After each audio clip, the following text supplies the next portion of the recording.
Gemoroy kasalligida umuman og'riqsiz operatsiya o'tkazish haqida eshitganmisiz? Ya'ni operatsiya vaqtida ham og'riq bo'lmaydi, operatsiyadan keyingi davrda ham hech qanday og'riq kuzatilmaydi. Operatsiyadan keyingi davrda bemorga perevazka, ya'ni bog'lamlar almashtirish o'tkazilmaydi. Operatsiyadan 3 kun, 4 kundan keyin esa bemor ish faoliyatiga tiklanib, ishga chiqsa bo'ladi. Shu operatsiya haqida eshitganmisiz? Ha, shunaqa operatsiya bor. Bu Longo apparati yordamida Longo operatsiyasi. Longo apparati yordamida bu operatsiya bajariladi.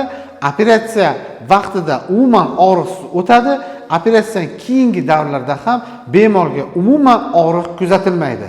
Operatsiyadan keyingi davrda hali aytganimdek, hatto bog'lam almashtirish, perevazka ham shart emas. Operatsiyaning 3-4 kunlarda esa bemor ishga chiqib, ish faoliyatiga bemalol tiklanishi mumkin. Lekin bu operatsiyani o'tkazish uchun gemoriyning kattaligi, gemoriyning darajasi muhim ahamiyatga ega.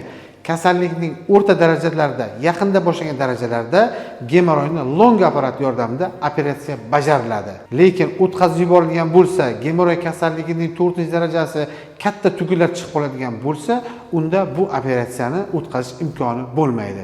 Shuning uchun ham kasalligingizga befarq bo'lmang. Kasallikning gemoroyning boshlangan darajalarida, yaqinda boshlangan darajalarda mutaxassisga, ya'ni aynan proktologga murojaat qilib, og'riqsiz usulda operatsiya o'tkazishingizni tavsiya qilaman. Agar sizda va sizning yaqinlaringizda gemoroy kasalligi bo'lsa, xuddi shu usuldagi, ya'ni mutlaqo og'riqsiz usulda o'tkaziladigan Longo operatsiyasini taklif qilaman.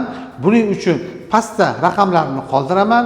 Aloqaga chiqing va shaxsan o'zim sizga yordam beraman.